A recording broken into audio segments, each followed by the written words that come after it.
This is what we call our budget-friendly package for the S197. Now this is an H&R, and it's, as you can see, it's adjustable to adjust the ride height. It's got a conical spring, which means it sits right on, fits just like a factory spring. We've got it mounted up as we do for all the shocks we send out. The thing is, this has a front spring rate of about 630, and from a previous, you know that 650 is what we use for the advanced track guys. This also seems to work pretty good for intermediate people and as a street package.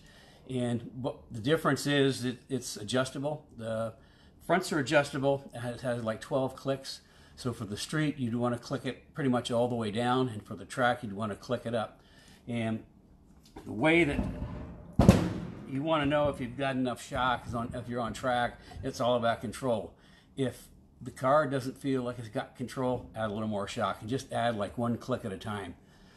On here, what I've done is the adjusters on the bottoms have actually marked plus and minus. So, because anytime you crawl under a car to make an adjustment, if you have to think, it takes time. If you just look at something that tells you what to do, it saves time. So, the H&Rs are adjustable front, but the rears are self-adjusting, which means there's no adjustment on them. And also, the rears aren't total coilover.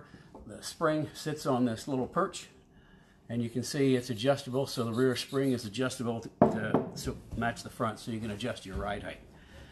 And it's something that we've used for a long time. I'm really happy with. And we also have the H&R Street Performance, which is like a 400-pound front, which is just, it's a really good street package.